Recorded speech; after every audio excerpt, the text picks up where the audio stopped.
ரெண்டு ஃபிளைட் கொடுத்துருங்க. இதுல ஒரு 50 போடுங்க, அப்புறம் அதுக்கு அடுத்தால 50.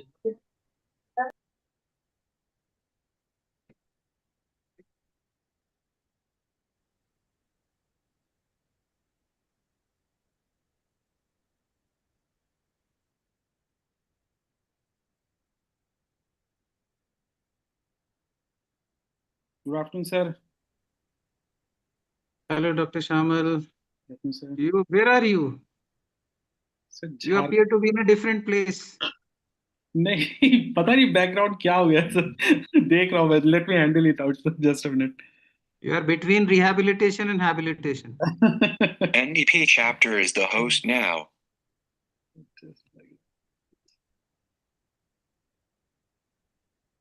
Sambhavi should have arranged a cake. Virtual cake at least. Virtual cake. Right, so I think we can get it by the time meeting ends, I'm sure. Arrange one. Hi. No, I'm not joking. Dr. Seriously, Sunny. good idea. Okay, sir. You cut it and eat, but at least we will see it. Sir, some party arrangements are there, sir. Digital. Some digital arrangement can be done. Cake cutting.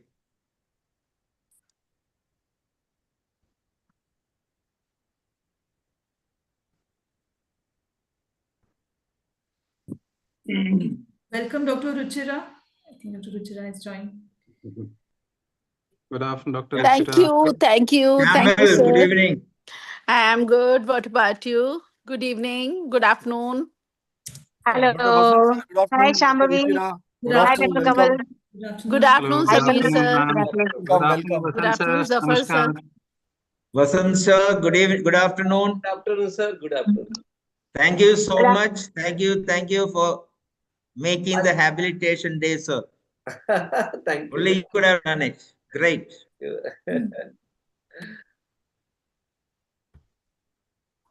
Good afternoon, Dr. Vasant sir. Good afternoon. Actually, I have not received a mail. I got link from Kavaljit. Really.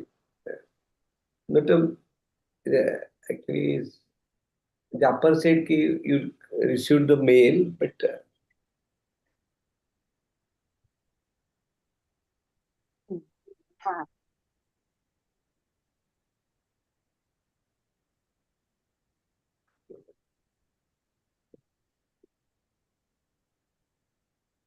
Now, sir, shall we wait for some more time, sir? For Neelam man and Basaf sir to join? Or shall we start, sir? It is... Good afternoon, Singaravelu sir. Welcome. Sir, good afternoon. Good afternoon, President-elect. How are you, Dr. Singaravelu, sir? Good afternoon. Good afternoon. Good evening, sir. Good afternoon, President-elect Singaravelu.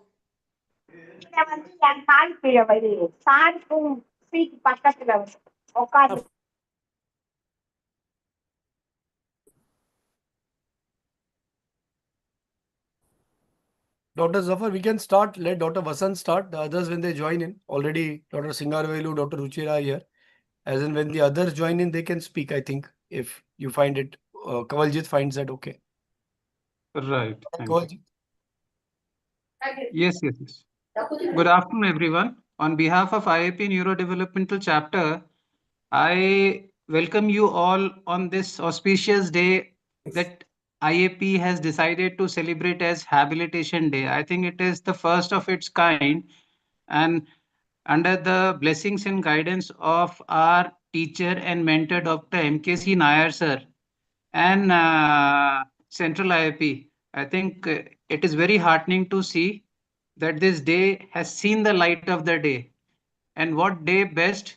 Ki Mangal. I think Mangal ko Mangal. I think it is a very good start that we are having, that after the IAP guidelines on habilitation, which were published in Indian Pediatrics in January 2024, now we are having this day as one of the IAP health days. As you all know, habilitation is a very different concept from rehabilitation, because habilitation is to develop and improve new skills for daily living as well as functioning, in contrast to rehabilitation, where we try to restore skills which were already learned and lost because of some reason. So children who are born with any neurodevelopmental issues, they and their parents find things slightly difficult, and it was only Dr. MKC Nair sir who could have done it like this. So with this small introduction, I'll request our IIP President Dr. Vasant Khalatkar sir, Yeah. with whose support this day we are celebrating today, to say a few words. Dr. Vasant sir, Yeah. please. Yeah, respected Dr. M.K. Nair sir, our past president, and who is the guru of guru everyone's. So many things to learn from him, how to remain young. That's very important. I think all the faces I have seen looking after, including Shambhavi, Samir, Kavalji, all are young. That's I think I'm supposed to take the entry in this chapter now to become young. So Dr. Kamaljeet, then Dr. Minaj, Dr. Sambhi, Dr. Samir, all Dr. Ruchira, our Joint Secretary, admin, Dr. Shamal, Dr. Leena, Dr. Manmeet, and Dr. Singarvilu. Congratulations, that's just president-elect. So, all in all, I welcome you all for this on behalf of Indian Academy of Pediatry. Really, definitely, it's a great day, and person like Dr. M.K. Nair is doing the hard work to not only for the celebration, but its existence and to work upon this day. So that's the greatness of this chapter. Whosoever working, they work by heart. So once again, I want to congratulate neurodevelopment chapter, and I have myself witnessed the what type of work you are doing in that conference in Kerala. Really, it was great. It was not only academic, but there were so many work sessions, fun also there, everything. I think academics followed by relaxation. सीखना है तो that's you have to go for development chapter. Really, so this day, as Kawalji said, really a light of the day, and that's a need.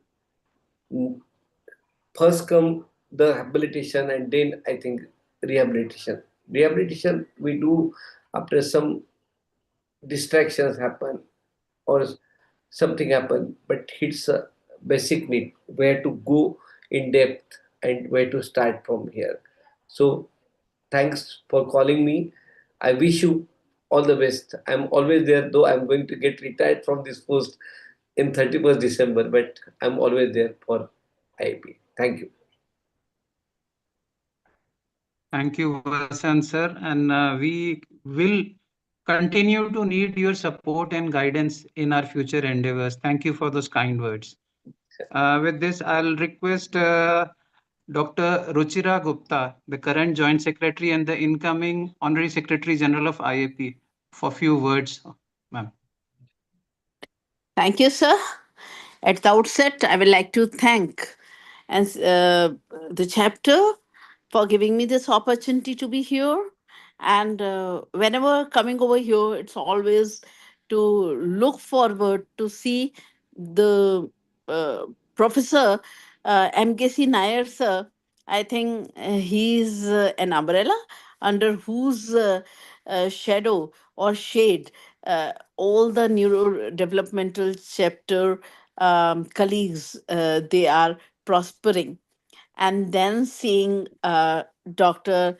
Samir Dalwai, the hero of the chapter, and then Dr. Multani, Dr. Zafar, and Dr. Shambhavi, Dr. Leena, Dr. Lata, all the vibrant people present over here. Very important topic chosen today. Let's habilitate, not just rehabilitate. So, the journey of nurturing children It must begin with building strong foundations rather than correcting gaps later. We all agree to it.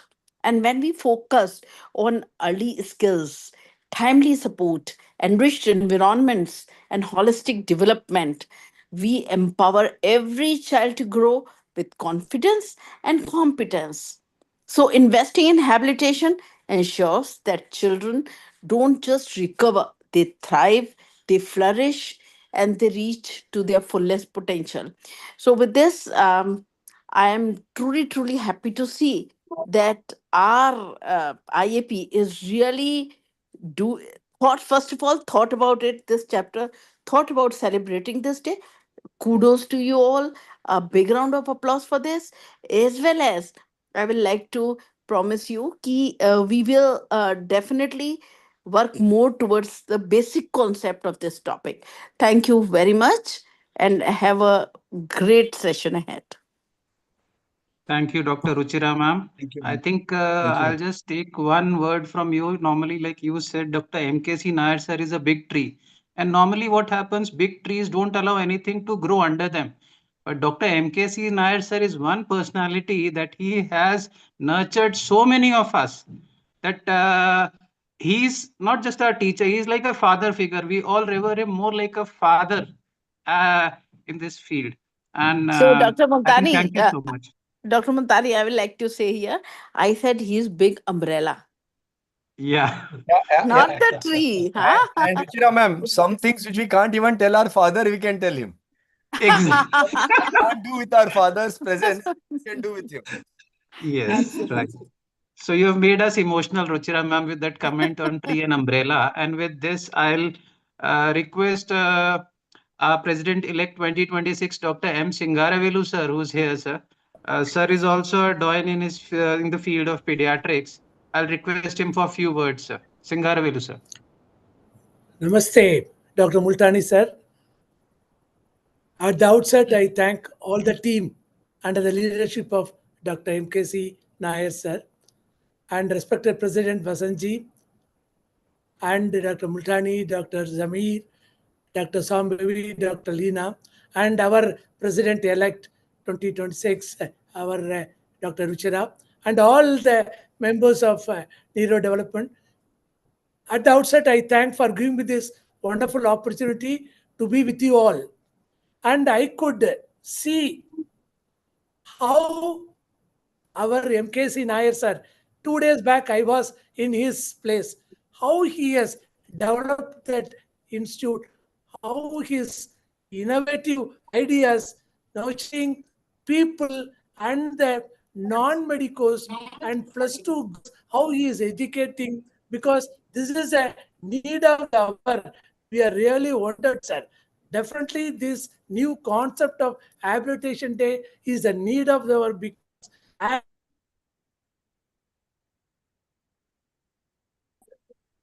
are born preterm and low birth weight children are surviving. Definitely, they end up with a lot of disabilities, which has to be nurtured in a proper way. As a president-elect of 2026 and 2027 president, God blessed our IAP along with neurodevelopment chapter, because a person who with a great thing is brought and Dr. Sir is the end who is passion of develop this chapter in a better way. Definitely a few we IAP this chapter to very high level with your help, so that all our children will be benefited in the better way. So it is a good beginning. I congratulate each and every one of you under the banyan tree of MKC Nair sir, who nurtured it very well, because I've been associated with him for more than 3 decades as a president of NNF and president of AAP, and of course, though I am not a neurodevelopmental person, but I always admire for him and Zamir always. So with this, once again, I wish that this new concept of habilitation day will take up in a better way to make our children to grow very well and to create a very good future nation of India and over the world. Thank you, sir. Over to you for giving me this. Thank you, Singaravelu, sir. And with this, I would like to welcome our enthusiastic, always energetic HSG sir, Dr. Yogesh Parekh sir, who has with his and Dr. Khar's efforts, this day has seen the light of the day, and he was quite busy, but he has taken time out. So I welcome you, sir. Yeah. Thank you, Dr. Multani, and respected Dr. M.K.C. Nair, sir, Dr. Multani ji, Dr. Jafar Munai, Dr. Samir Dalwai, Dr. Sambhavi Seth, and Dr. Lina Madam, on all the distinguished member of the neurodevelopment chapters and the dear friends. Namaskar. It's my privilege to join you today for this very special occasion, IAP Habilitation Day, and I extend warm greetings to the all of us together here, because this is very important webinar today. Dr. Multani informed me almost 3-4 days back, and he told, sir, we want to do something for this special day. And we told, please go ahead. We are very much busy with this. So much business is going on in the last month, but we are with you, and we will be with you in the program. So thank you, Dr. Multani and the team of the neurodevelopment. You have done within a short period of the time, and we are here today. So this is a very important under the leadership of our respected Guru, Dr. M.K.C. Nair, sir. As Dr. Singarolu sir already mentioned, we were together on Saturday last weekend at the Thiruvananthapuram. And in my inaugural speech, I reflected this vision of the sir, and we have approved in the executive board meeting with the suggestion of the sirs when he was sent email to us. So thank you, sir, for the wonderful suggestion, and this is the need of the hour. So we know this, it is not just a vision or the something, but it reminds us that habilitation is about the enabling and empowering and nurturing potential from the very beginning. So it's about the building capacity, not merely restoring them. But as a pediatrician, we must champion this proactive approach. And already neurodevelopment chapter is doing excellent work in these regards. So let us always stood for the inclusivity, advocacy, and the excellence in the child health. So I request neurodevelopment chapter to take more initiative like today's webinar is carrying forward this mission with the dedication by focusing on the habilitation in this foundation year. You are laying the groundwork for a healthier, more inclusive future. So I congratulate again for the organizing this meaningful program. May today's discussion inspire new ideas, strengthen collaboration, and ignite a renewed passion for the habitation. Together, let us continue to uphold the values of the compassion, inclusivity, and the excellence that define our IAP, Indian Academy of Pediatrics. Jai Hind, Jai IP. Thank you very much for this wonderful initiative, and please, we are with you always. Whenever any support, any assistance required, let us know. This is as a Secretary General. This is my last month. Only now 28 days are there, but in the future also, I am with you in any capacity. Thank you, sir. Thank you so much, Dr. Yogesh sir, for those kind words. And like the guidelines we worked upon when I was the secretary of the chapter, and I'm so happy that as my tenure is ending, like you reminded me that my tenure is also ending on 31st of December this year. I'm so happy to see that Habilitation Day has come during my period. So I think that adds, I can pat myself on my back, and thank you, MKC sir. Your blessings are needed. With this, I'll request our incoming chairperson, Dr. Zafar Minai sir, to introduce our chief guest and take it further from here. Dr. Zafar sir. Thank you, Dr. Kaval. The only thing is you're not going anywhere. You are part of the Hyderabad Declaration for 26 also. It's my proud privilege, first and foremost, to thank our president, my guru, my teacher, Dr. M.K.C. Nair, all the support which Central IIP is given under the leadership of Dr. Vasant Khalatkar, Dr. Yogesh, Dr. Ruchira ma'am, and we are looking forward for our guidance from Dr. Singarvelu sir. Our chapter, our purpose stands for milestones, but that is all about developmental pediatrics. But developmental pediatrics, few achievements are such that they become the milestones for developmental pediatrics. And those accomplishments, I think the first was the CDC protocol for high risk early detection and intervention, which Dr. MKC sir gave, which I think was the turning point for the children of the country. And then the second accomplishment of habilitation, I think that's the second milestone in the journey of developmental pediatrics, which is a changing point for every pediatrician who is habilitated or empowered to understand to what extent he can deliver rather than blindly sending, as Dr. Samir always points out, as a policeman to various therapists and the child is lost to follow up. As a holistic approach, a family empowerment approach, I think my salutation to Dr. M.K. Sinayar, who was always a visionary, who gave us this opportunity. I think sir doesn't require any introduction. It's not a formal way of saying.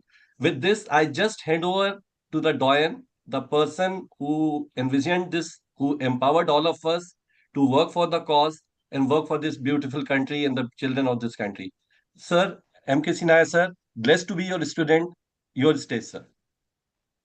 Thank you, sir. Good afternoon to all. Maybe I'm the happiest person on earth today.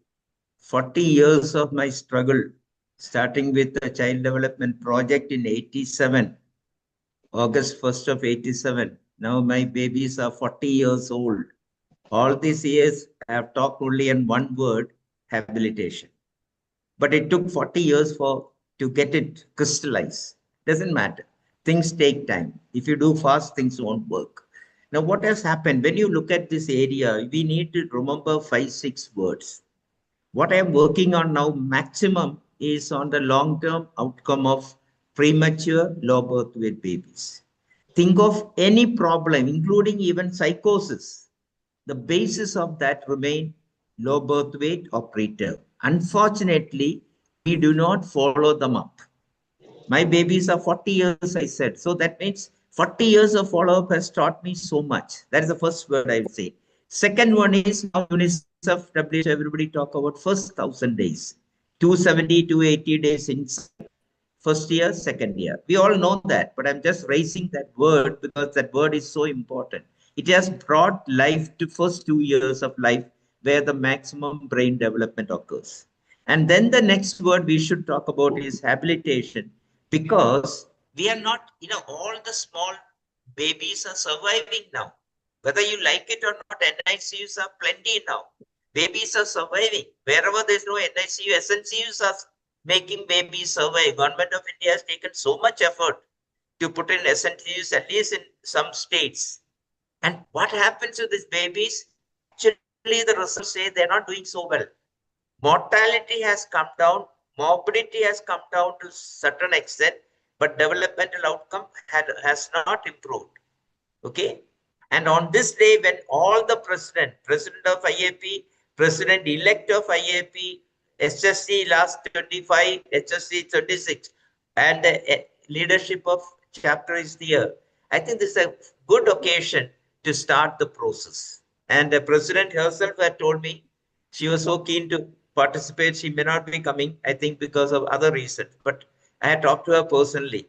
So that what I'm saying is, we need to act now, not just talk. Till now we were talking. Now the action has to come, and the soldiers for the action is nothing other than the NDP chapter. The chapter, every member of the chapter has to be energized to take it up in a big way. So next year onwards, what I am planning and what I am suggesting is that on 1st of December, we will celebrate it as Developmentally Supportive Care Day, DSC, Developmentally Supportive Care, where our neonatologists would take up the responsibility. Okay? Without neonatology, there is no development. On 2nd, we will do developmental pediatricians will do the habilitation, And on 3rd, our rehab specialist will do the rehabilitation day. There's absolutely no, friction between any of these people. All three has to be there. If there's no neonatologist, we won't have babies for habilitation.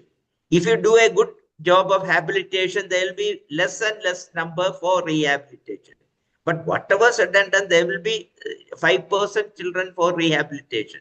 So all three are a continuum. That is the concept I'm saying. All three are continuum. We are partners in the same game. Of course, we also need the parents. So with this, I will stop here with my best wishes for the seminar. Thank you so much. Thank you very much, sir. Thanks for your words of vision and wisdom. Now I take this opportunity to invite Dr. Sameer Dalwai, who is our past president. He is the vice president of the South Asia Neurodevelopmental Behavioral and Environmental Pediatrics, SUNBEPA. And I think again, director of New Horizon, under whom this group became a chapter. We all look to him for guidance and support. Dr. Sameer, it's your platform. Please start the official deliberations. So namaskar, pranam to everybody. Respected my teacher, Dr. M.K.C. Nair, respected President, Dr. Vasant Kalatkar, sir, respected President-elect 2026, Dr. Singaravelu, sir, Dr. Yogesh Parikh, sir, Dr. Ruchira, madam, all the respected seniors from the chapter, Dr. Kawaljit, Dr. Zafar, Dr. Shambhavi, Dr. Leena, Dr. Lata, and all my colleagues and co-faculty today, Dr. Suresh Babu, sir, Dr. Manmeet, and everybody, all my dear friends who have joined today. I think sir has already said that it is the happiest day of his life after 40 years in everything of pediatrics, from neonatology to development to behavior to adolescence. If a person says that his happiest day is in habilitation, it means a lot. People are just yet not very clear about what this concept may be, because we are all used to this word rehabilitation. So though habilitation is a smaller word, we are still finding it confusing. The difference is very important to understand. Because whenever we are looking at children with any neurological developmental disorders, and when we are looking at the outcome, it all depends on the journey that we begin. If we sit in the wrong train, the more we run faster, the more effort we take, the more we will go in the wrong direction. But if we sit in the right train, whatever effort we take, even the little effort will take us in the right direction to the right outcome. What we need to understand in developmental disorders is that the child is not yet complete and the child is being formed. Whereas if you look at an adult, if an adult already has developed and then he loses something, so he was already along the track, now he has lost the track, you need to bring him back on track. That is rehabilitation. But if the child who's yet forming his or her own track and is moving here and there, and if you are able to study that child and do whatever it takes to keep him on that right journey of normal development, that is habilitation. The difference is rehabilitation has fixed techniques and a lot of intervention that is required. You're already you just need to enhance the normality. And for that, you don't need too much therapy. You don't need medications. But like sir said, you need a collaborative approach. You need the neonatologists, you need the pediatricians, and you need the therapists. So there is no question that we don't need the therapist. We do need the therapist. But all of us together need to work on the path of habilitation, not rehabilitation. Because the child has not yet reached the wrong place that we need to bring him back to this place. The child is still on his journey. And if we are able to intervene now, that is the true early intervention in terms of habilitation. To tell us more, we have one of the doyens of the chapter, somebody who has worked relentlessly across the last few years for the chapter, as well as somebody who is a very, very popular developmental and behavioral pediatrician, Dr. Shambhavi Seth. She was awarded the honorary fellowship in childhood disability and early intervention for IIP. As we all know, she is a very popular secretary of the IIP chapter of neurodevelopmental pediatrics and the executive member examination and accreditation committee for ICP 24. She is a senior consultant at Max Healthcare and Rainbow Children Hospital, Delhi. But she's the most important work that I would say is what she does as the director of Bright Beginning CDC, because here she is completely in charge of all the children who come there, and she has developed a wonderful protocol and program in Bright Beginnings. We request her to speak to us and guide us on the role of effective communication for habilitation. So it's over to Dr. Shambhavi. Thank you so much, Dr. Samir. And it's really an honor and privilege to be here presenting today. And something which is close to, I think, each member of the chapter's heart, habilitation. And like everyone has been saying, habilitation is the essence, the main essence of work, what we are doing. So let's first analyze why are we here today, right? All of us want to provide best outcomes to our children in a limited resource setting, which is in a country like ours.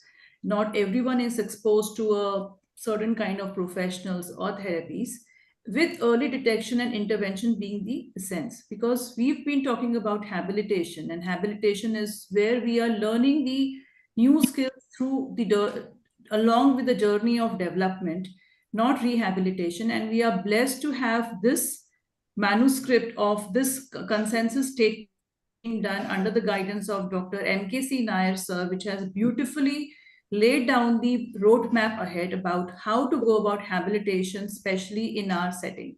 So thank you again, sir, for bringing out this and making us all the part of the guideline. So as we understand now, we talk more about habilitation. I think the essence lies in the timing of the work.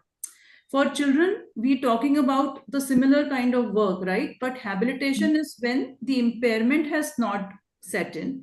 A child may be falling off the curve or falling off. Shambhavi, can you make it full screen? Is it okay? Yeah. Yeah, this is better. So the child may be falling off the curve, and we start intervening that time rather than where we start kind of rehabilitating them where the disorder or a disability has set in. So I think more we are going to do the habilitation, the number of rehabilitation is going to get down. So this is where we need to focus, and this is where we need to plan our future plans. So the guidelines also talk about the delivery models in India. We have had delivery models which are focusing on individual habilitation plan. They talk about the individualized family service plan, and then collating it and bringing it out at a national and a state level program is what we need to, is a stepwise approach which these guidelines lay down. We already have the beautiful RBSK model at the district early intervention centers and the ECT nurturing care framework, which IIP has had really done a lot of work in past 2 years. And I was privileged to be the part of it. And based on that, we also need to see what are the other models available. There is also a WHO caregiver skill model, which is focusing from 2 to 9 years and focusing on children with developmental disorders. And this model is also low cost, scalable, evidence-based intervention, primarily for low source and community-based settings. So we need a model which is focusing definitely on early diagnosis and intervention. It has to be a family-centric, community-based approach. It has to be cost-effective, and it has to be done in partnership with organizations like IIP and Chapter, which is the sub-part of it. We also talk about this because why we need so much work to be done. I mean, each one of us has seen so many children who have been on spectrum or communication deficits in last 2-3 years. Imagine this cohort growing up and going in next 10-15 years. Where is the space? Where are the services to kind of include them? So we really are looking at a big load of children or young adults in coming years. We really don't know what to do and how to work with them, because the incidence of autism has increased dramatically. And this also has led to a huge burden. If you see this chart, it's something which is India specific. In 2022, the burden of autism is around almost 46.5 million US dollars, which was going to increase almost double, 87.5 in 2030. This is where this load is going to get, has to be catered to. And this is not only a load in terms of people who are not up to the mark in the society, but also a load, financial load, which we need to address. So now coming to my topic about family-centric approach and enhancing communication, what a family can do, that is going to be the focus of my presentation now. So I'll start with a very common case which we encounter in our pediatric OPDs. Aryan, who is a 2-year-old child, has been brought with making intermittent eye contact, name responses plus minus. Parents say he can speak alphabets, maybe speaking few rhymes in between, and he does not follow instructions given by parents. But when he wants something, he will come. Like if he wants water, he may get the water bottle and show to the mother, "Ki bottle kholo and pani do." And the pediatrician has seen, and the pediatrician has done the MCHAT, and it comes into the severe or high risk category.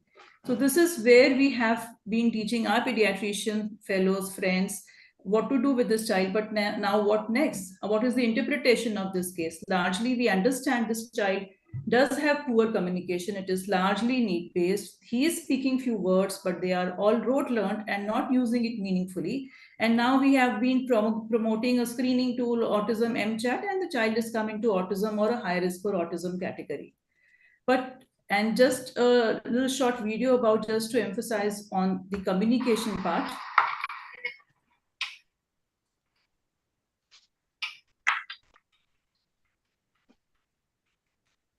Child is hardly making eye contact, not responding to what the parent is trying to do.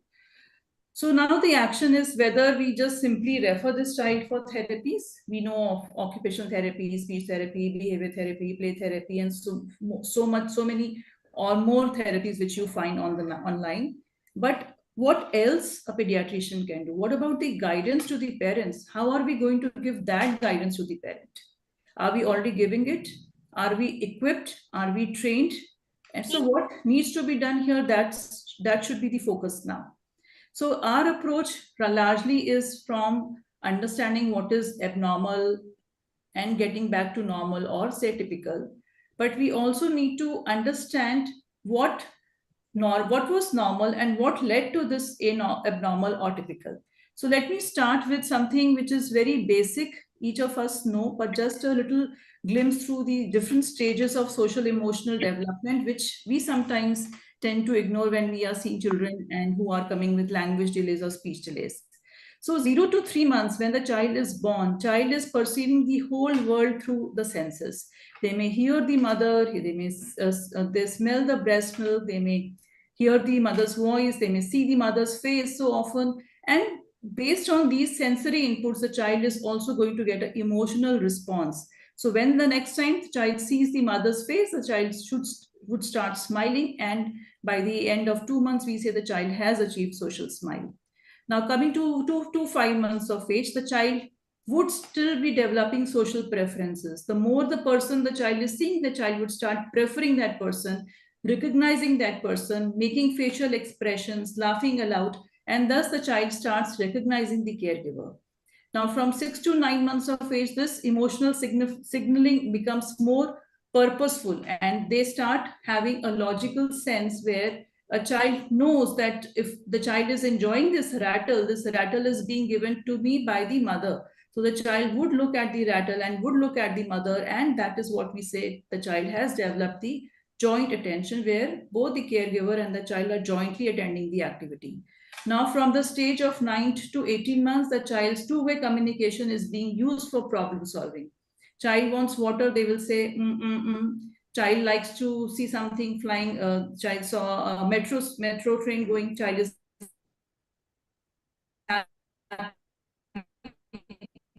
the child start pointing and showing or sharing that joy with the mother in form of proto-declarative pointing, which we say. So largely in 9 to within first 18 months of child has learned is a predictable social emotional behavioral pattern in the presence of the caregiver. And if this pattern of development, which is the healthy development. So now, after this, with this understanding, we also understand the social, emotional, communication, cognitive are all happening side by side. And the main goal is to have a meaningful communication, a good social engagement, and participation in age-appropriate activities.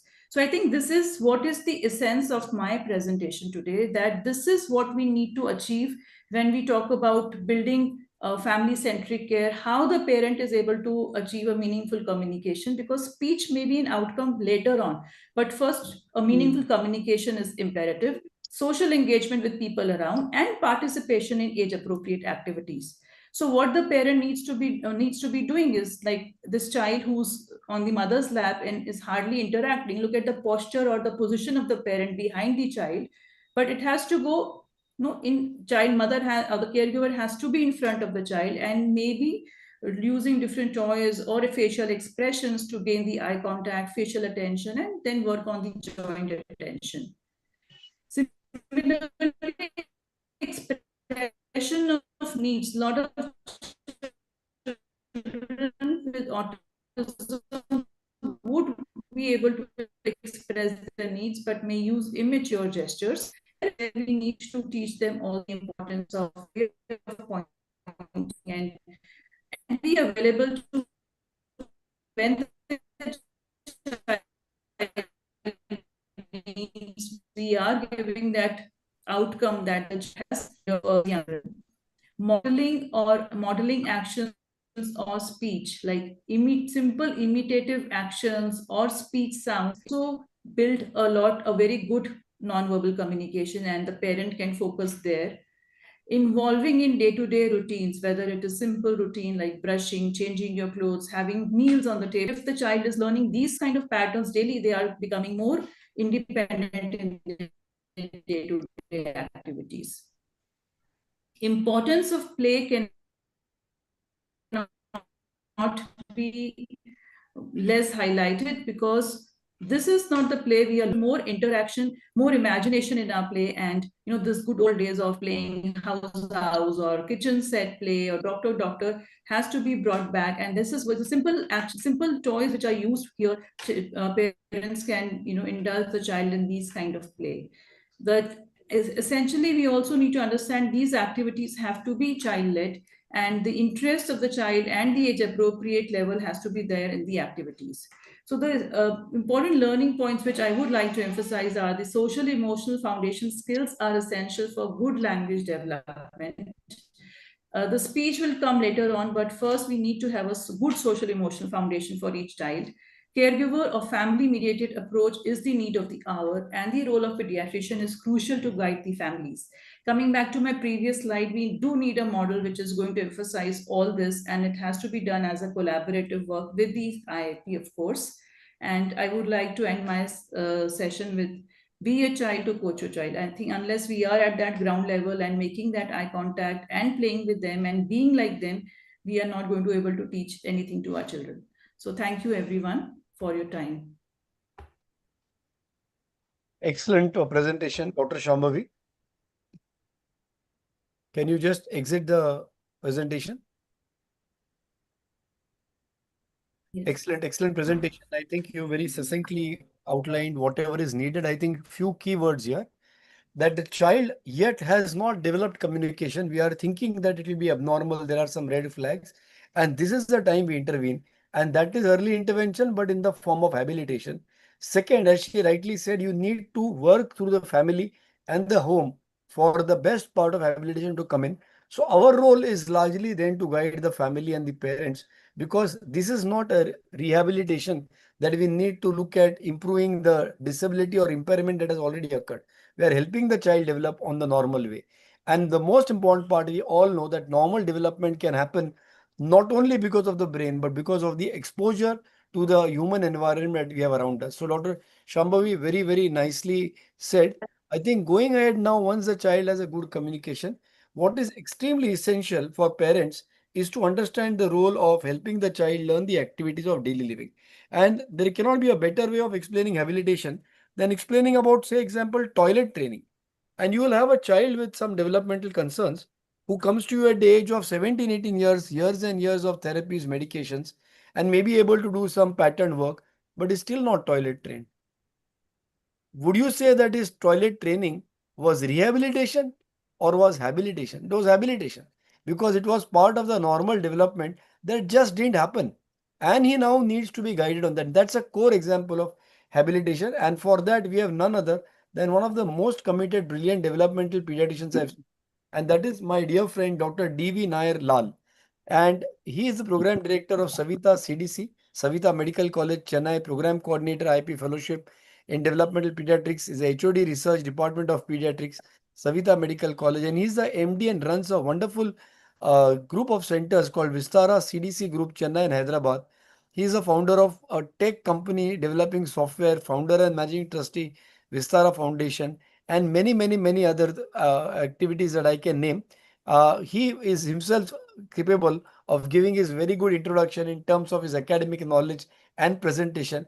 And we invite Dr. Lal to speak about managing independence and managing ADLs. Dr. Lal.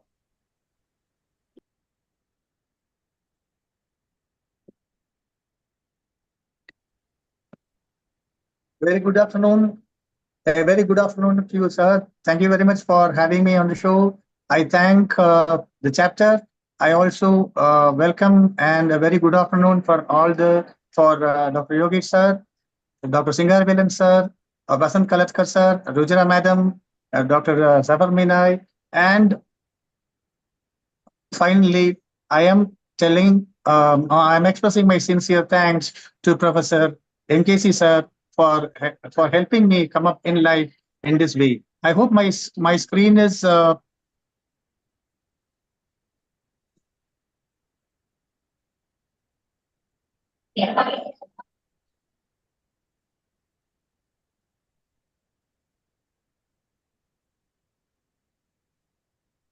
is my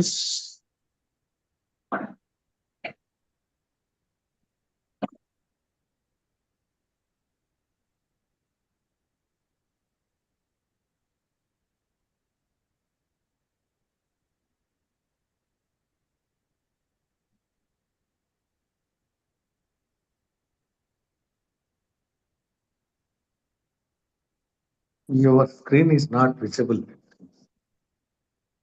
Maybe Shambhavi ma'am can share from their side. Yeah, I'll try and share. There's a little network issue here, but I'm just on it. Yeah, I'll just share.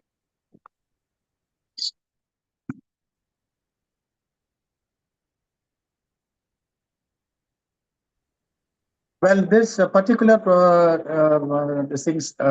activities of daily living, the habilitation aspect of activities of daily living is being taken up from the inspiration is from the consensus guidelines set out by Professor MKC sir uh, uh, and a host of some 15 others, which Dr. Sambhavi has already told.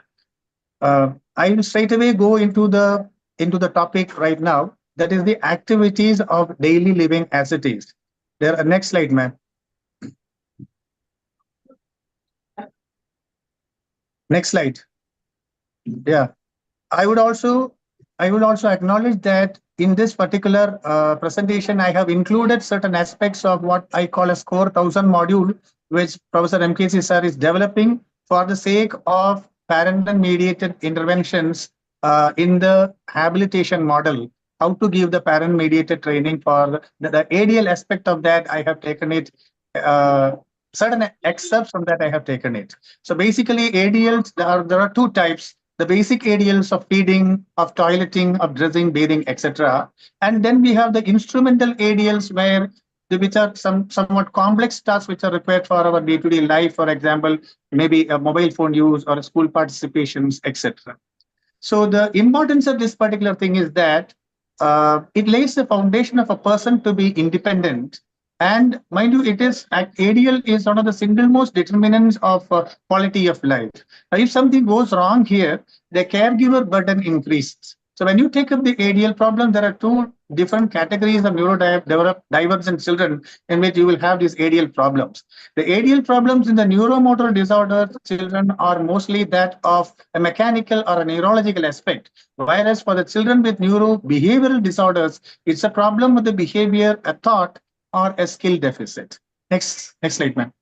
So when we talk of habilitation to prevent a disability with respect to the ADLs, there are some core principles. The core principles are You have to identify the thing early and intervene early through a proper prompt screening by validated tools like TDSC.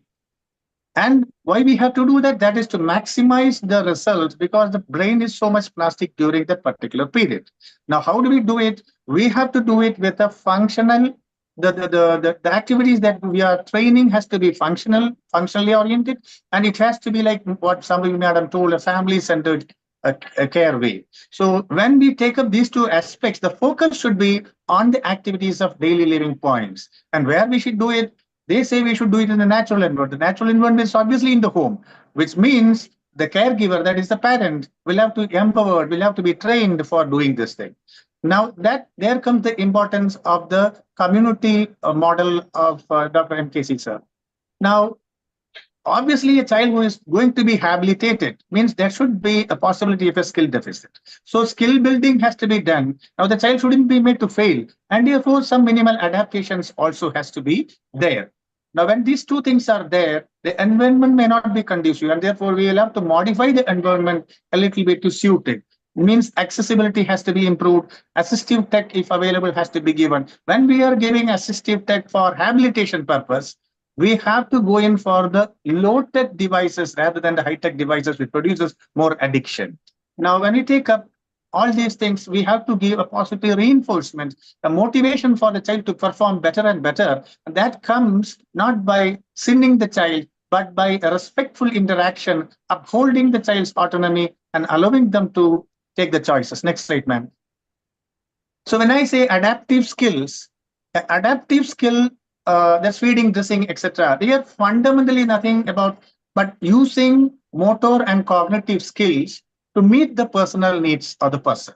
Right from the time when I was doing MBBS over there under MKC SARS, when he was the professor over there, he has been talking about what you call as a socio-emotional stability. Now, this socio-emotional stability comes out of a secure attachment. The socio-emotional stability is the base of the MKC's learning layer cake that we have subsequently made out of his teachings. What he was insisting is that for an early intervention to be successful, the socio-emotional base has to be very strong so that the child will move forward, will crawl, will creep, move forward. It will build on the motor skills, and when motor skills are built upon, it learns interaction, and when it interacts, it learns engages. When it engages, the communication develops, and these two things will lead to precognition, which will lead to cognitive skills, and finally ADL. So early intervention to make the child live free, that is adaptive, that is ADL with ADL skills, can never be successful without a socio-emotional stability. So a secure explorative child is highly motivated to become independent. Next, ma'am. So to understand this, we need to know how the socio-emotional stability may be a nice thing to have in the background. No, it is actually it's actually a neurological and a psychological foundation upon which the ADLs can be built up. To understand it, we have to know two systems which act opposite to each other. One is the limbic system, which is the alarm system, which handles your emotion, which makes the fear and survival instincts. And the next one is the prefrontal cortex, which is like a CEO of a company, like the president of IAP. He thinks there, he plans he sequences it and focuses. Likewise, we have to, this prefrontal cortex is sitting there and planning the activity, sequencing it. This is required for the ADL. See, for example, I put my pan first, then put my SIP. Now, if I don't have the sequencing skill, I will put the SIP first and then try to put the pan. I'm going to fail. So what is the connection over here with ADL? If the child is socio-emotional stability is not there, for example, is anxious, dysregulated, the limbic system will always be on the overdrive. And therefore, the adrenergics will block the prefrontal cortex. And therefore, I will not learn the sequence of, say, for example, a hand washing, because the brain is preoccupied with a sense of threat or lack of safety. Next slide, ma'am. There are three basic mechanisms by which we can connect these two things. The first one is the executive functioning, which is the gear. That is inhibition, for example. Inhibition is the ability to stop an impulse. How does it apply in ADL learning? That is, suppose you are keeping a hot rice over there and steam is coming up. What the child who is not having inhibition will do, he will jump over and catch the rice, only to burn his fingers. Now, what a child who is having inhibition will do, he will wait for the rice to cool and then handle it. Second one is frustration tolerance. That the ability to persist when the things are becoming very hard. So, for example, if the child is saying a shoelace, a child who is having a social emotional stability will try it again and again, whereas who is unstable just throw the shoe away and do a tantrum. The next thing that connects this thing is an attachment. It's a secure base, actually. It actually gives the child the confidence to take on. For example, if you take exploration, ADLs are essentially a form of exploring the independence. In a secure child, they have a home base. That is the parent and the caregiver. And you will see that 1.5 years, the child moves away from the parent a little bit and then come back. So he is capable of experimenting and understanding the world. Whereas if it's insecure, this child will always be clinging with the parent, will always want the mother to feed, will always want the parent to put the pants. Now, this child, this insecurity will increase, the circle of security will continue on, and it will never be possible to wean off the child, make the child feed on his own. The next one is social motivation. So here, the child learns the ADL primarily through imitation. Well, how is this happening? Is biologically wired to copy the things which the people whom they are connected are doing. So, if it's a stable child, you're having a stable attachment, the child will tell, I want to brush my teeth like my daddy. But if it is unstable, the motivation to imitate or learn a social skill will not be there. Next slide, ma'am. Let's see what are the next slide, ma'am. What is the impact? Let us analyze this impact of the stability and instability on these different ADLs. If we take toileting, a stable child will interpret the body signals. For example, when the rectum is filled up, it will understand I am going to pass the motion, which that's what you mean by interoception. So it has the confidence to pass the plate, go to the bathroom, and then come back. Whereas if it is unstable, the moment the rectum is filled up, he'll get anxiety, he will withhold, he will develop constipation, then maybe some accidents, and the plea for attention and safety are all developed like that. Now, if you take up the feeding, a stable child will feed on by himself, different textures, use utensils, and for this child, the feeding time is actually a time for positive social interaction. But if it is an unstable child, the fight and flight reaction takes, and this suppresses the appetite, and the mealtime will become a battleground for control. Who is under control, mother or the child?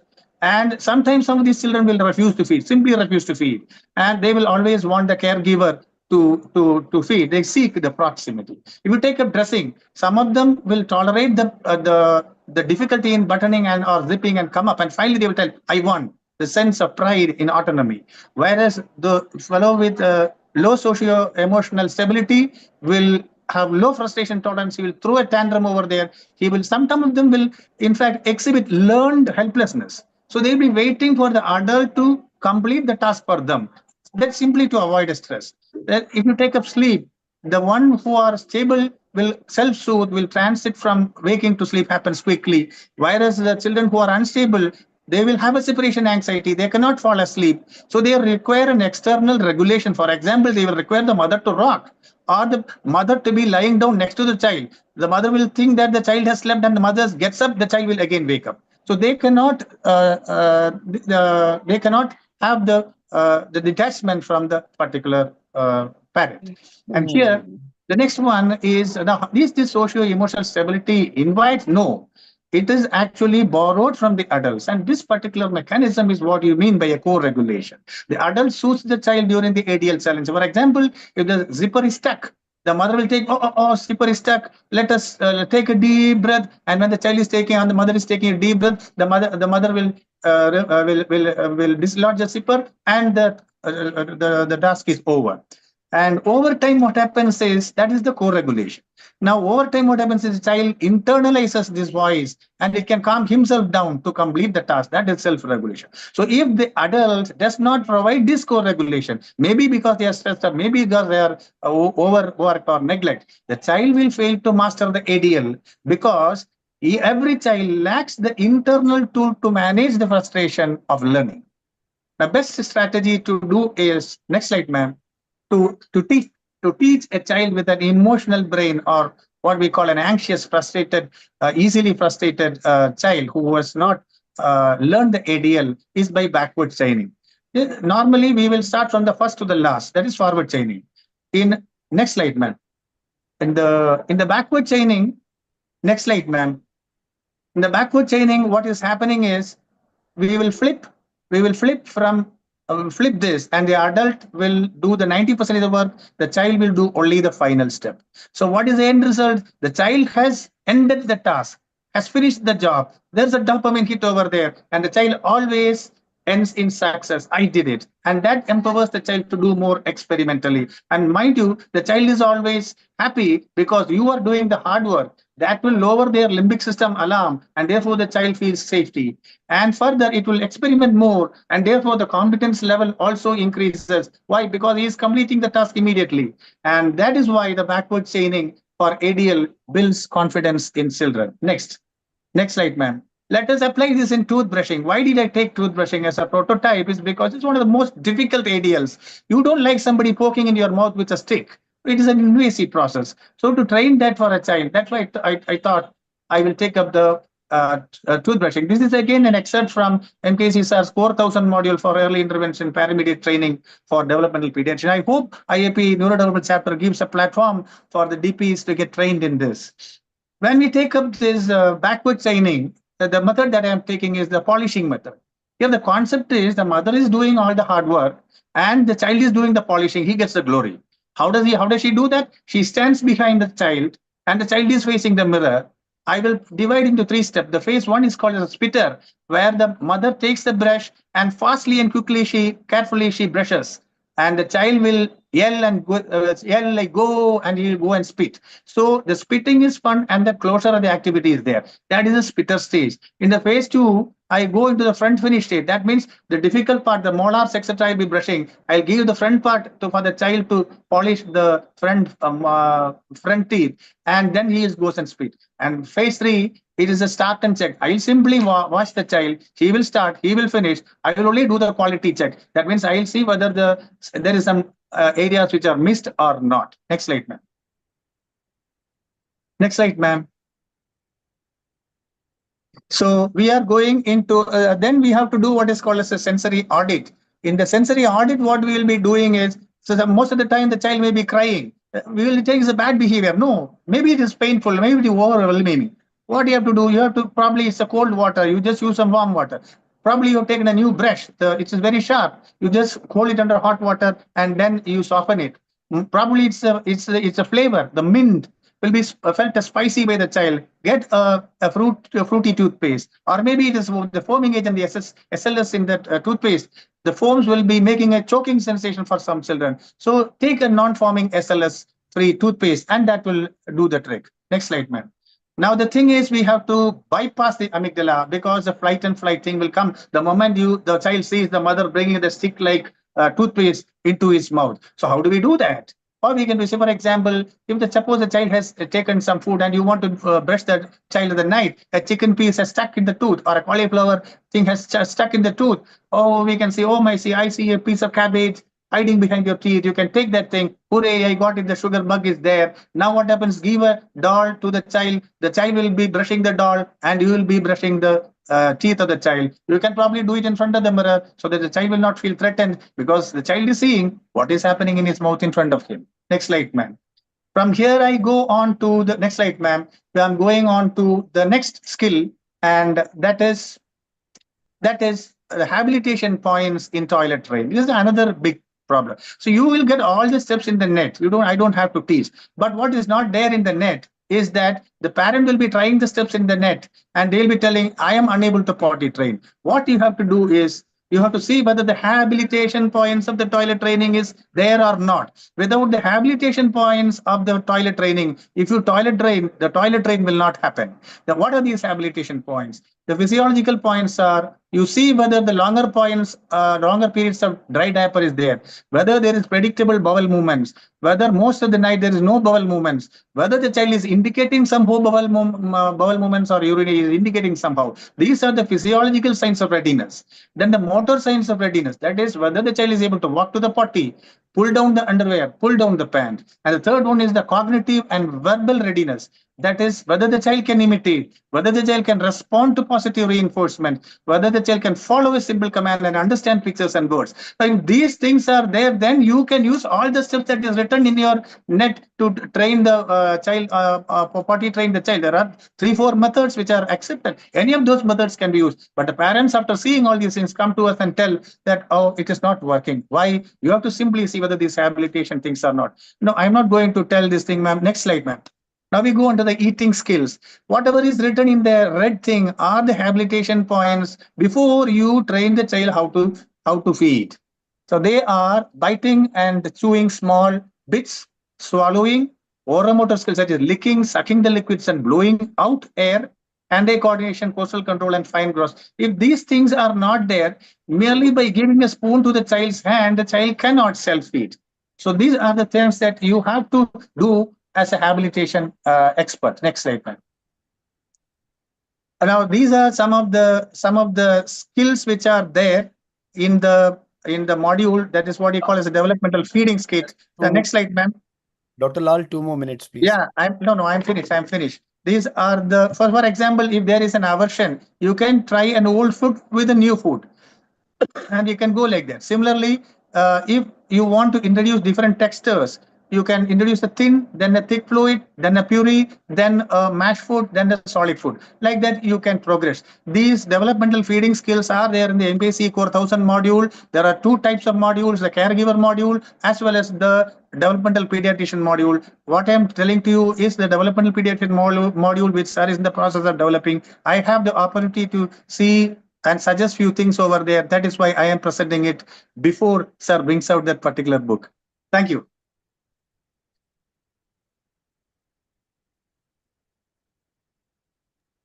Wow, that was like an express train, wasn't it? But a bullet train which went through all the important aspects of ADL training, and that would be a great help. And what I'm very happy is he brought up this core module being developed by Dr. M.K. Nair sir, with all of Dr. Lal himself is part of that. So that is something we look forward to. And now eventually, after you have your ADLs in your own house, what's also very important is to know how the child is going to behave outside the house or with other people. And that's where the role of being able to connect to people and the right behavior and bringing in self-regulation is very, very important. Because at the end of the day, we see so many children who are running around with hyperactivity, not knowing what to do, aggression, anxiety, when very often what's missing is the ability to have good self-regulation. So to talk about this and how to develop good behaviors in children in an habilitation format, we have with us another wonderful youngster from the chapter, Dr. Shamal Kumar, who is going to talk to us about developing behavior in habilitation. He is a consultant developmental pediatrician at Reborn Child Development Center, Dhanbad. He's a visiting consultant at Ranchi at Rani Children Hospital. He's a master trainer at Rashtriya Bal Swasthya Karyakram, author of 3 books, 4 international publications, and 13 national publications. Dr. Shamal, you are a wonderful friend. Over to you. And I'd also like to acknowledge the presence of one of our most senior, most and beloved colleagues, friends, teachers, Dr. Shiv Prakasham, sir. And sir, we hope you have a very good Participants can now see your application. You have started a screen share. Parthavi has left the meeting. Shamal bhai, you can begin. Good evening, sir. My slide is full screen or? No, make it slideshow. Has left the meeting. Okay. Parthavi has joined the meeting.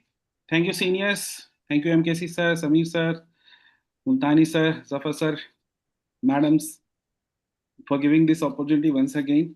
I will Medisaha has left the meeting. Medisaha has joined the meeting. From Dr. Samir Dawai to everyone. I will take this talk forward from where Lal sir has left. Excellent talk by Sambhavi ma'am and Lal sir. Just I will talk on the next aspect of the behavioral support and building regulation and how habilitation is involved into the behavioral support and building regulation in a child. So first of all, we will talk about what exactly a behavior is. So behavior is person's reactions or actions to external or internal stimuli. And if we talk about behavior from a developmental pediatrician perspective, it has to be observed and measured. And it is influenced by a number of factors, which includes the thoughts and the feeling, which is a part of the internal stimuli, the environment, which is a part of the external stimuli, the social interaction of the child, which again is a part of the external stimuli, and the personality of the child, which is part of the internal stimuli of this child. So if we talk about a behavior, and more precisely, if we are talking about an aberrant behavior, a behavior can be divided, the functions of a behavior, why behavior has occurred, can be divided broadly into 4 aspects. We call it as attention, access, avoidance, and sensory stimulation. So if we try to group any aberrant behavior, it has to be falling into one of these categories. So as Sir was talking about, Lal Sir was talking about the behavior of a child. If we look from an external perspective, we always be thinking like the child is a naughty and is doing on a purpose. But if we try to decipher the behavior of the child, we can see definitely there might be some development perspective, sensory processing issues. The child may be having this anxiety associations. There may be some unmet needs, or there may be some difficulties in communication and connection with the child.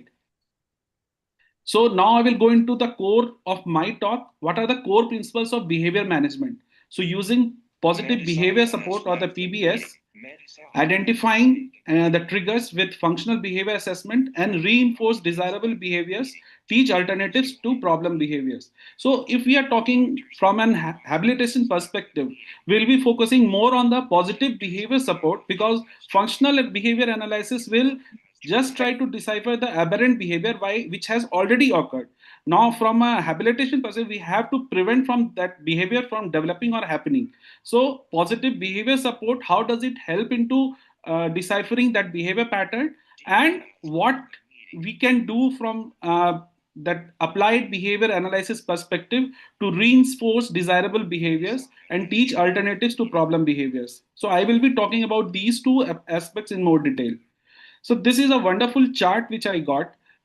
This is positive behavior support plan and the relationship with functional behavior assessment. So we can assess the behavior of a child from managing prevention of aberrant behavior and accessing the aberrant behavior which has already occurred. So what exactly is a positive behavior support plan? So PBS is an overarching framework that views challenging behavior not as an inherent flaw that has developed from the child himself, but as a way the person is communicating an unmet need or a response to an unsupportive environment. There may be some communication and conducting issues in the child which he is unable to express, and therefore this behavior has happened. So how does this PBS help? So it promotes the quality of the life. The primary goal is to improve the individual's quality of life and social inclusion. This per se helps into the improving the behavior of the child. Definitely PBS is person centered. So everything is focused on the child's individual unique needs, strengths, and preferences, tailoring all interventions accordingly, building relations and preventions. So a person who has developed a strong rapport with that child will be more fundamental in shaping the behavior of the child in comparison to anyone else. It can be the therapist, it can be the parents, it can be the guardians who are bringing the child to the therapy center. Safety and trust, again, a trusting relationship with the caregiver, family, and support staff helps in developing the PBS in a more stronger way. Effective communication, strong rapport makes it easier to understand what a behavior is communicating. So we can understand what is the function behind that behavior. Is it the access to any mobile or any book or a playground the child wants, or is it to the escape from particular activity which the child does not want to do? Skill development, positive relationships create a safe environment for teaching and reinforcing alternative appropriate behaviors to replace the challenging ones. Environmental modification, collaborative relationship with the individual and their family ensures that the living, learning, and the community environment are modified to the supportive and less stressful, directly preventing behaviors of the concern. And again, lastly, the de-escalating aspect. So if a behavior has already occurred, and is bothering the family or the caregivers, to de-escalate that particular behavior, a person again who has built a rapport or trust with the child will be more instrumental in doing that activity. So we go into a little bit of ABC model. Why ABC? I have put antecedent, behavior, and consequences. This is one aspect which every parent can be trained to bring about change in the behavior, to develop new behaviors, and obviously we can use it to fade the behaviors which are aberrant in nature. So antecedents which happen prior to the behavior of concern, behavior that is the activity the child does actually in that event, and the consequences what happened after the behavior has been demonstrated. So a little bit about all these three antecedents. These have occurred before the behavior occurs, and often they are the triggers, like denied access to the preferred items or activity, various environmental stimuli, demand of something, restricted attention, behavior for the sake of simplicity. It is what the child does. It is actually what I told in the beginning. It is the response of the child to the internal or the external stimuli. Again, from a developmental pediatrics perspective, it has to be observable and measurable, so that in due course of time we can clearly state that the behavior has actually increased or decreased in the intensity and function. And there should be an operational definition for the behavior, so we could clearly define what this behavior actually means in perspective to the child and to the therapist. So measuring a behavior, it can be done in two domains: the number of occurrence and the length of the time. Again, for the number of occurrence, it can be in the event recording or interval recording. For the length of the time, it has to be duration recording or the latency recording. So this is just for the namesake, how we actually make a behavior observable. And lastly, the consequences. It can be immediate or delayed, but has to be documented once the behavior has already occurred. Mostly of concern is what follows immediately once the behavior has already occurred, and common consequences may include attention in the form of praise or reprimand, or escape from an aversive task or a sensory stimulation. So this is the basic of A, B, and C, that is antecedent, behavior, and consequences of a particular behavior pattern. I will just rush to the examples. So child demands candies, parent says no before the candies, before the dinner. Child throws the tantrums and the parents give up to make the child stop from the crying.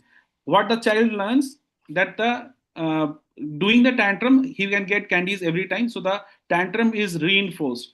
How can we get away with this? So don't give the candy, restate the rule, and offer alternative options, or divert the child. I will just skip this because of shortage of time. But just okay. So the practical tips for ABC at home: keep an ABC logbook to track the pattern. So how the behavior is occurring, how many times it has occurred, what is the frequency and intensity of this behavior pattern. Identify common triggers like bedtimes, meals, and siblings. Plan ahead to modify antecedents. Apply consistent calm consequences, and reinforce positive behavior daily. Role of a developmental pediatrician: provide anticipatory guidance at each developmental stage. So as a developmental pediatricians, we know what type of behavior has to be reinforced at what type of age. A 2 years or 3 year old boy jumping at a house on sofas and bed can be considered as a part of a little bit of normal behavior. But a 5 years, 6 years old boy showing the same behavior pattern, it has to raise concern. Promote protective factors, healthy communication, social supports, screen for behavioral and mental health issues. So lastly, I will just talk about applied behavior analysis from habilitation perspective. The problem with applied behavior analysis is it has to be more applied in a rehabilitation aspect, where we are trying to bring down the aberrant behavior. But if we are talking about in a habilitation perspective, there are few components of ABA which can be used to bring about a new behavior in a child. For example, if we are talking about reinforcement, so if a behavior is followed closely in time by a stimulus event, and as a result of the future frequency of that type of behavior increases in similar condition. So a child does something and we appreciate or clap or say good words for him, the chances that this behavior in future, this behavior will increase in frequency in future, happens more. So this becomes a positive reinforcement for the child. So there is something called Primac principles, what we talk about, which is grandma's rule. Like grandmother said that if you eat the ice cream, if you eat the carrot, then I will give you the ice cream. So combining two activities, one of which is desirable to the child and one which is not desirable to the child, proceeding with the activity which is desirable to the child makes the chances of the non-desirable activity being happen more. So that becomes a grandma's rule, what we talked about. Secondly, prompts any behavior that the therapist or the teacher teaches that increases the likelihood that the child will respond correctly. So here we are trying to get result towards 100%. So it's called prompting, and it helps to the child to keep be successful. What Lal sir was talking about, the dopamine hits, helps in motivating the child to try more, definitely helps in the skill acquisition, and transfer of stimulus control can be there. There are various types of prompting. Full physical assistant, I will not go into the detail, these are available everywhere. Full physical assistance, partial physical assistance, modeling, direct verbal, indirect verbal or non-verbal, gestures, and independent. Shaping the process of systematically and differentially reinforcing successive approximations to a terminal behavior. So if our goal of terminal behavior is to make the boy or the child say ball, so we are going to split up into 3 or 4 components. We'll start with ba, we go towards ba, and then we make the child say ball. So at each step, we are trying to positively reinforce whenever the child says ba. Once the child has achieved that milestone, we go to the next saying ball, and then the third as ball. So we are systematically but differentially reinforcing successive approximation of a terminal behavior. Here we are rewarding any behavior that is closer to the target behavior of this child. So with this, I will just try to finish, and reference material, definitely MKC sir's Developmental Pediatrics books and AAP Development, American Academy of Pediatrics, Development and Behavior Pediatrics. Thank you. Thank you very much, Dr. Shamal. Very, very Presentation, beautiful. Dr. Shamal from Dr. Yeah. Thank you, Dr. Shamal. I think it was very beautifully done in a very brief span of time. You explained the entire concept of behavior. I think it's been a wonderful session of crisp talks from 3 of our experts. I think I'll open it to the house. Dr. MKC sir, if you have any comments. And after that, we'll go to Dr. Lata for a vote of thanks. I only have to say all the speakers have done justice. They are stuck to the time. They are also stuck to the core elements. The last of course, needed more time. He could not have done like that, but the number of topics were too many. So, but I suppose still there's an introduction has been given. To understand it completely, maybe you need another 2 hours probably. There's a lot of time. Excellent. Thank you so much. Thank you so much, sir. We now invite Dr. Lata, our chapter secretary, to offer the vote of thanks. So thank you, Dr. Samir, for giving this opportunity. First of all, I would like to thank our dignitaries and our guests, Dr. MKC Nair sir, Dr. Vasant Kelkar, Dr. Singaravelu, Dr. Ruchira, Dr. Yogesh Parekh, and of course our chapter seniors, Dr. Samir, Dr. Kanwaljit, Dr. Zafar, Dr. Leena, and Dr. Shambhavi. I thought the introductory part just before the 3 speakers was excellent. It set the whole topic going.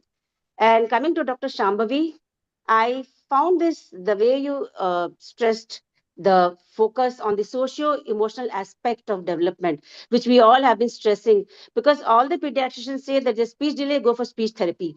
And as under the guidance of Dr. MKC Nair, Dr. Samir, we all have been stressing that the brain is just like computer. Unless the previous stage of development doesn't come, speech will not develop. So we have to focus on the socio-emotional aspect of development, and that is what will lead to better development for the motor milestones as well as speech. And so we have to focus on the pre-verbal or the non-verbal communication. And second thing which Dr. Samir has been stressing under the guidance of Dr. MKC Nair and seniors is the family-centered care. We have been talking at every meeting, and the guidance to the family. Then the way she put across these 4 things: early diagnosis intervention, family-centered care, community involvement, and cost effectiveness. I think this is very, very important. Unless the whole thing is practical and cost effective, the implementation will not happen.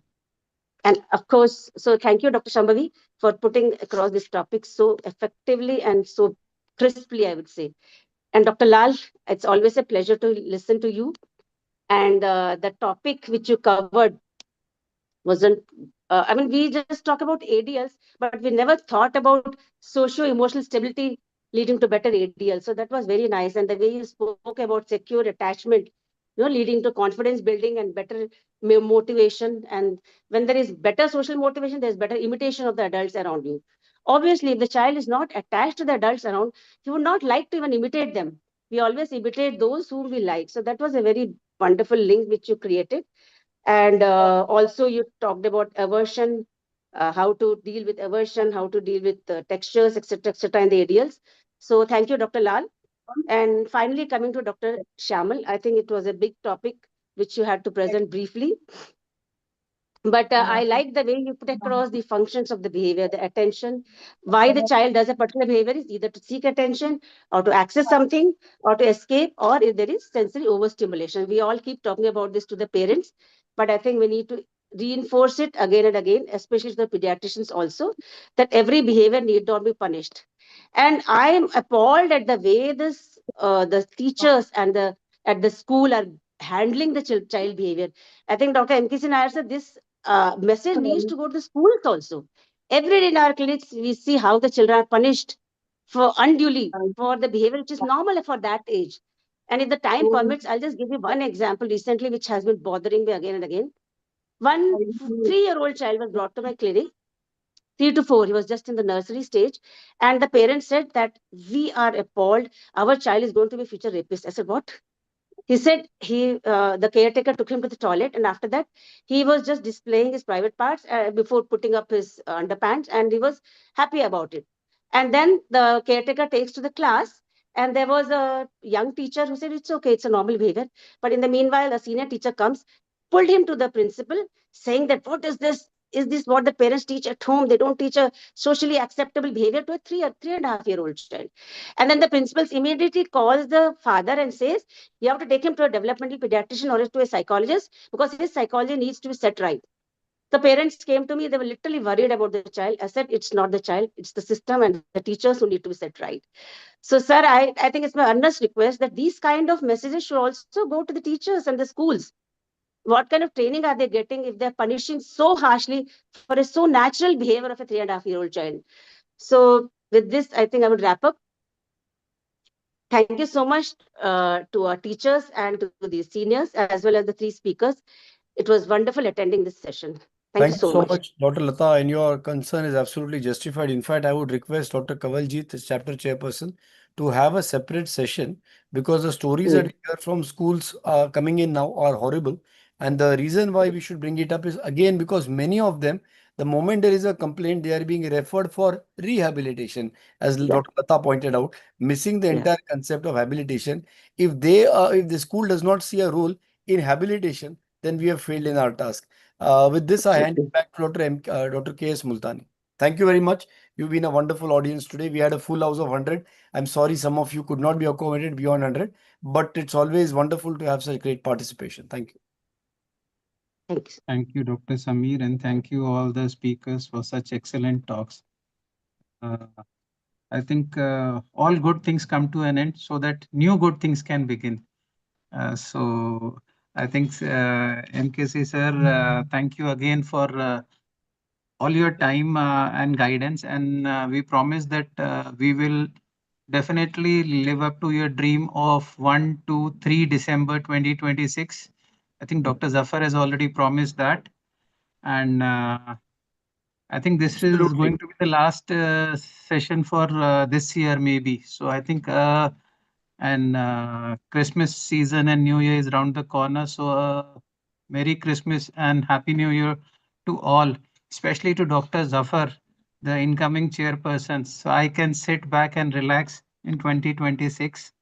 And I think continuing with the good news, the chapter fellowship examination was successfully conducted this year under the supervision of Dr. Shambhavi at KEM Hospital, Pune, and it is very heartening for me to tell that Dr. Ashok from CDC Trivandrum, he has taught this year, sir.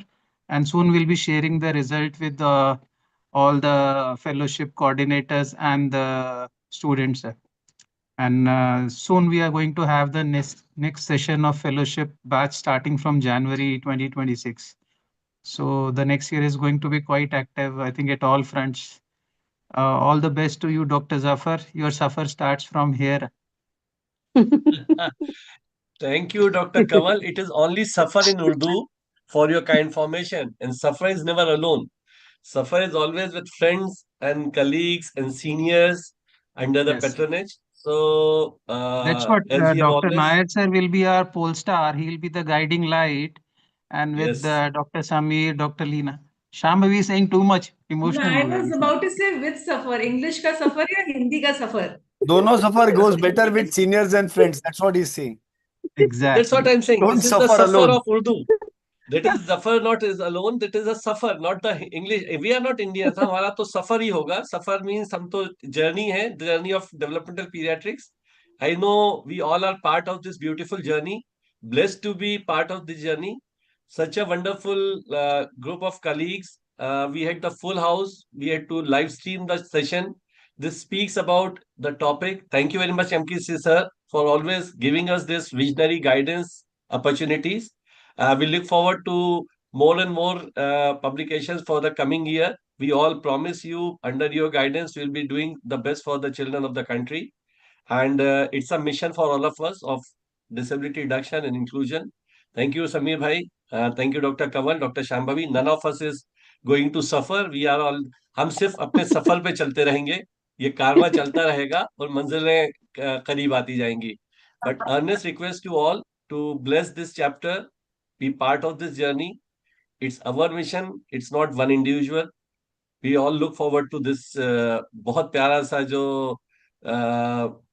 मकसद है और purpose है उसको आगे ले जाने का. Thank you very much. Also, Suffer thanks, Minai may Suresh. suffer, but the chapter will not suffer. Suffer Minai is suffer for the sake of the chapter. Okay. Thank you. Also, nice to have the presence of Dr. Suresh Babu sir. He was here throughout the session. Suresh Bhai, thank you. Thank you. Thank you, Suresh sir. Thank you, Thank you so Dr. much. Suresh. Thank you, Dr. Shiv Prakasham. Thank you, everyone. Best wishes, sir. Best wishes, sir. Thank Thank you all you. the seniors of the chapter who joined us today, all the colleagues, Dr. Anjan. I'm not able to see Dr. Leena. Thank you so much. Thank you, sir. Thank you, sir. Thank you, everyone. Thank you, sir. Bye bye. Thank you, sir. Thank you. Good Thank you. evening, everybody. Thank you, sir. Thank you, MKC, sir. Thank you. Good evening. Good evening.